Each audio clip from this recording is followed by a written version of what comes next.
October 6, 2025. While the world's cameras were locked on Ukraine and Gaza, a silent storm was brewing thousands of miles away in a small, quiet nation on Africa's western coast, Togo. On that day, Russia signed a military agreement so unexpected, so far-reaching, that it could rewrite the map of West Africa forever. This wasn't a symbolic handshake or another empty press release. This was power in motion, Moscow gaining access to one of the busiest ports on the continent, the port of Lomé.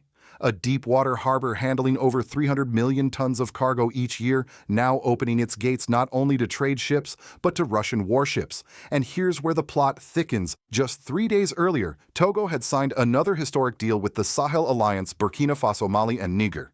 3 landlocked nations long suffocated by colonial-era trade routes, finally gaining a clear path to the Atlantic Ocean. At first glance, it might sound like another regional agreement. But look closer, and you see a continental shift. Because with this single move, the Sahel states now have what France and its allies feared most: economic independence backed by military security.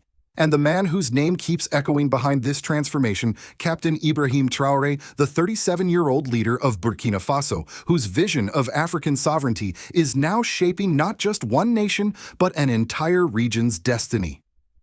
So here's the question every global observer is asking: is Africa finally breaking free from the shadow of its colonial past, or is it stepping into a new era of dependency with a different flag flying overhead? Stay with us, because this story, the Russia-Togo Pact, isn't just about trade routes and military bases. It's about who truly holds the pen as Africa redraws its own map. Subscribe if you believe that the truth is more important than the headlines. Share if you stand with President Ibrahim Traoré's vision for a sovereign Africa. October 6, 2025. In Moscow, the Russian parliament. The State Duma cast its votes in near silence. No grand speeches, no breaking news coverage. But within minutes, a deal was approved that would send shockwaves across Africa: a military cooperation agreement with the small West African nation of Togo. For decades, Togo had been viewed as a footnote in African geopolitics, stable, quiet, overshadowed by its larger neighbors Ghana and Nigeria. But that calm exterior hid something powerful.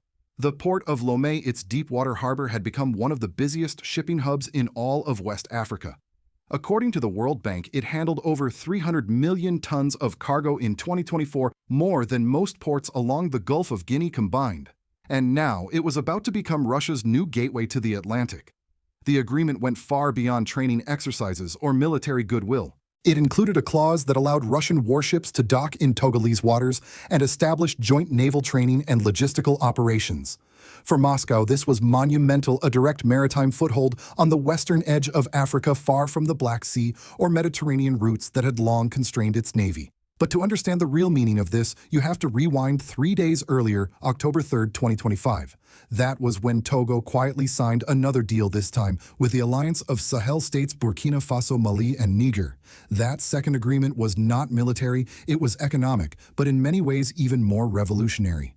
It was a digital customs integration pact linking Togo's port systems directly to the internal trade networks of the 3 landlocked Sahel nations. In plain terms, it meant gold from Burkina Faso, uranium from Niger, and cotton and livestock from Mali could now move freely through Lomé without passing through the colonial-era choke points dominated by France and its allies.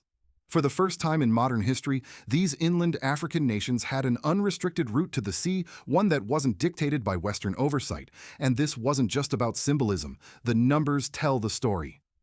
Nigeria's own trade reports showed that in the first quarter of 2025, exports to Togo skyrocketed from 135 billion naira to over 800 billion, a 6-fold jump. On paper, Togo suddenly became Nigeria's largest trading partner in Africa. But analysts quickly realized the truth. It wasn't that Togo had suddenly become a voracious consumer of Nigerian goods, it was that cargo meant for the region was being rerouted through Lomé because it was cheaper, faster, and corruption-free. The logistics gap was staggering. At Nigeria's Lagos port, ships waited an average of 14 days just to be cleared, 240% longer than the global standard. In Lomé, it took 4 days. A 40-foot container that cost about $40,800 to process in Lagos cost around $1,500 in Lomé. Even after trucking goods hundreds of kilometers inland, companies still saved over $1,700 per shipment. In global trade, that kind of efficiency is everything.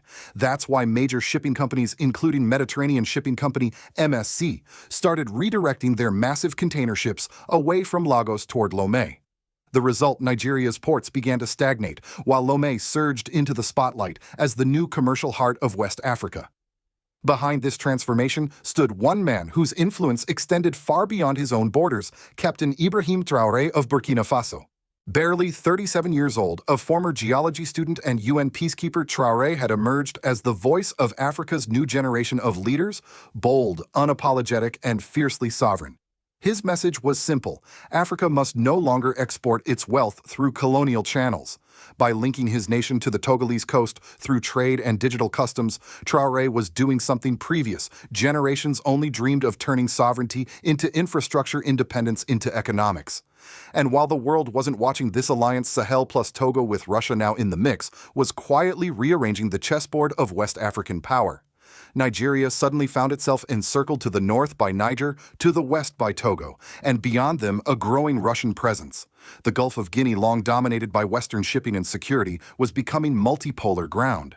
In just a few days, one small coastal nation had become the bridge between Africa's most resource-rich interior and one of the world's most powerful militaries.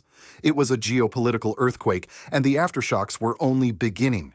By mid-October 2025, the shockwaves had begun. Satellite images confirmed what analysts feared: Russian naval vessels were spotted off the coast of Lomé. It wasn't a rumor anymore. The deal was real, operational, and strategic. A red flag for every Western embassy from Accra to Abuja. The calm waters of the Gulf of Guinea, once patrolled mainly by European anti-piracy missions, were now witnessing the unmistakable presence of a new player. And for the first time in decades, it wasn't France or the United States calling the shots. Within hours of the news breaking, Nigeria's Foreign Minister Yusuf Tugar called an emergency press briefing. His voice was measured, but the message was clear. This development risks upsetting the fragile balance of stability in our region. He was right to be worried. If you look at the map, the picture is alarming. A stretch of Russian influence now extending from Mali to Niger, from Burkina Faso to Togo, a near continuous belt of military and economic cooperation flanking Nigeria's borders. What used to be called the French zone of control was rapidly transforming into the Eurasian corridor of influence.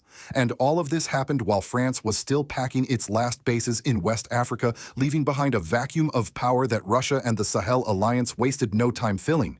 The Alliance of Sahel States had done what no Western-backed bloc had managed for half a century: create a functioning partnership between inland nations and a coastal gateway.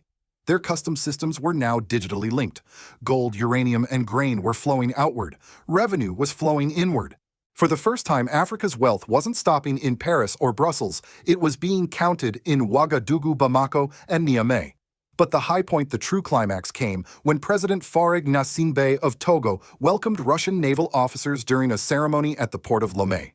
Cameras rolled as a Russian flag fluttered beside the Togolese tricolor. The symbolism was impossible to ignore. The colonial era of Western monopoly was ending, not in words, but in visible, undeniable acts.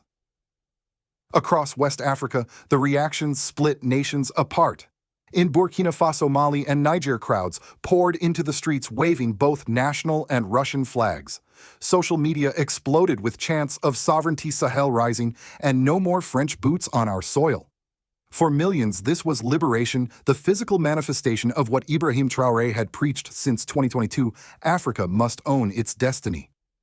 But in other capitals, the mood was far less celebratory.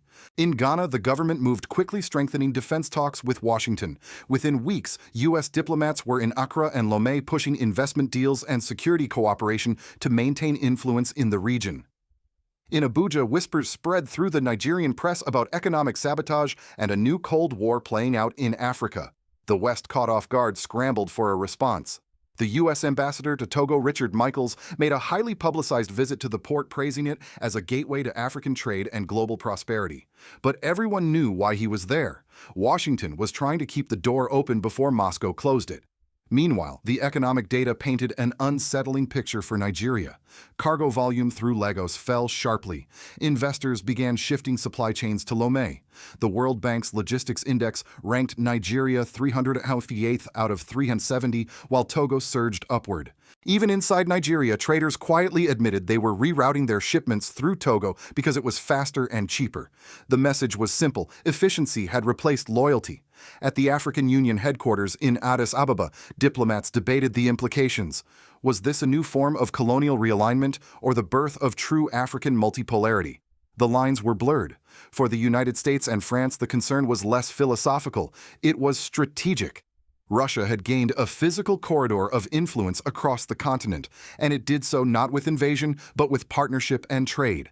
And as the world's attention finally turned toward West Africa, the figure of Ibrahim Traoré loomed large.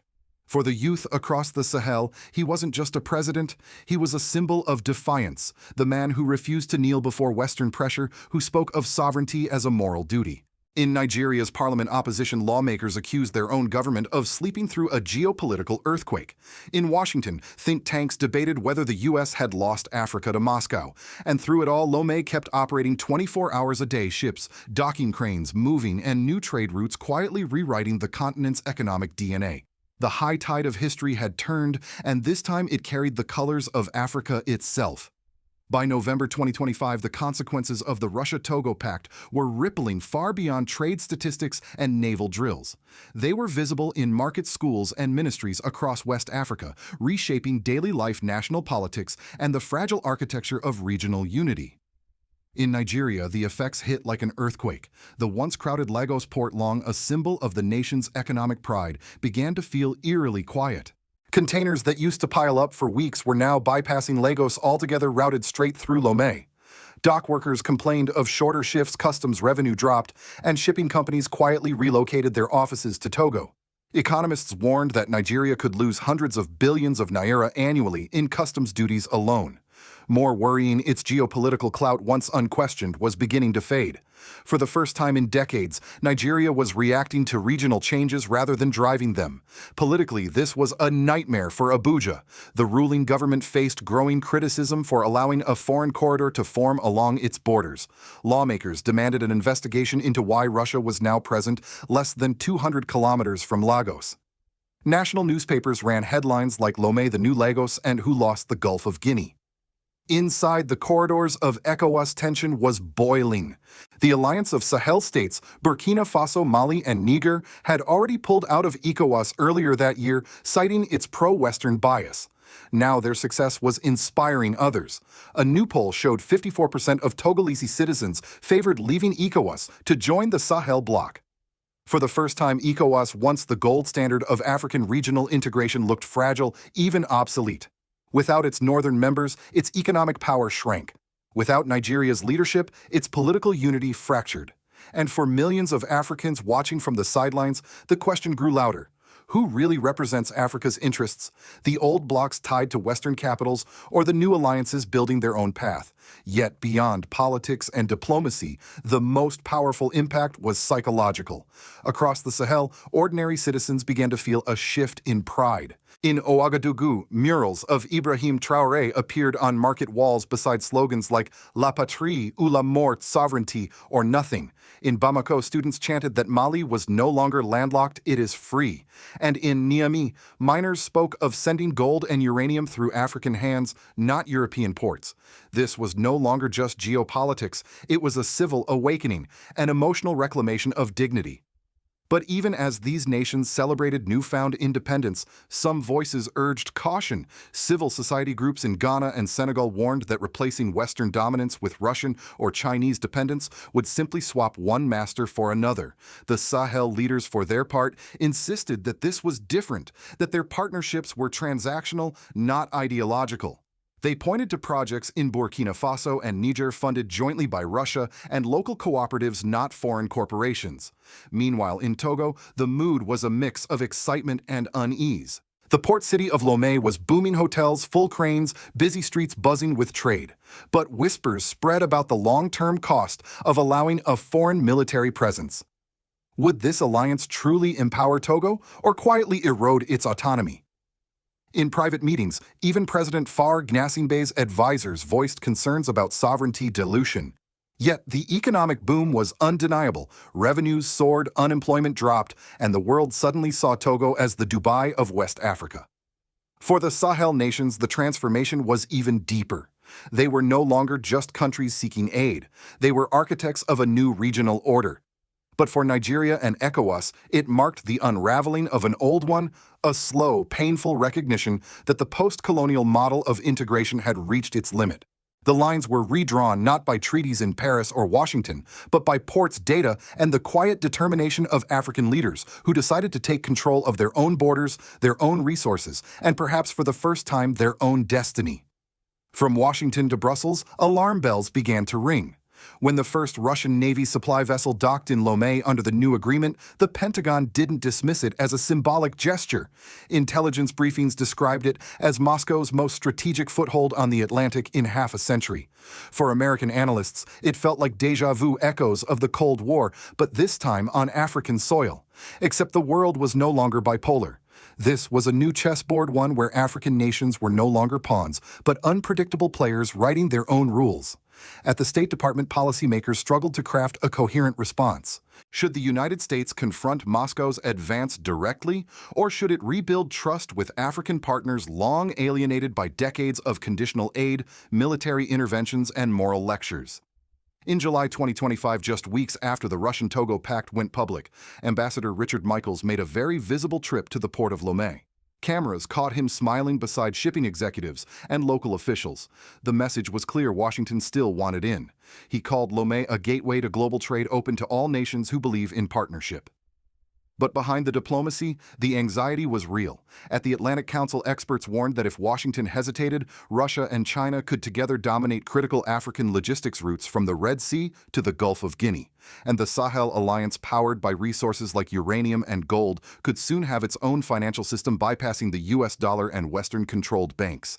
In Europe, the mood was one of quiet panic. France, still smarting from its military expulsions in Burkina Faso, Mali, and Niger, now faced the humiliation of seeing its former colonies forge ties with its geopolitical rival. Editorials in Le Monde and The Economist lamented the twilight of French influence in Africa. The European Union discussed sanctions, but quickly backed down, fearful of driving African nations further toward Moscow and Beijing. Meanwhile, in Beijing, strategists smiled. China had invested heavily in African ports for years, but Russia's arrival provided a convenient distraction and perhaps a future partner. A multipolar Africa served both of their interests. For many Western observers, however, the deeper question was philosophical. Had the West lost Africa, or had Africa finally found itself? Even within the United States, voices diverged. Some argued that Washington should support leaders like Ibrahim Traoré, whose anti-colonial vision resonated with millions, rather than treat them as adversaries. Others warned that Russia's growing presence could destabilize the region and challenge U.S. naval operations in the Atlantic. But beneath all the policy debates lay a truth that could no longer be ignored. Africa was no longer a geopolitical prize, it was a geopolitical author. And this new narrative, written by leaders like Traoré and his Sahel counterparts, was forcing the world's oldest powers to readjust. As one American journalist put it, the Cold War never truly ended, it just changed continents. The old colonial map of Africa is fading line by line, border by border, replaced by something raw, uncertain, and undeniably new. From Ouagadougou to Lomé, from Niamey to Moscow, the alliances of 2025 have rewritten not just trade routes, but the very idea of who controls Africa's destiny. The Russia-Togo Pact is no longer a headline, it's a turning point.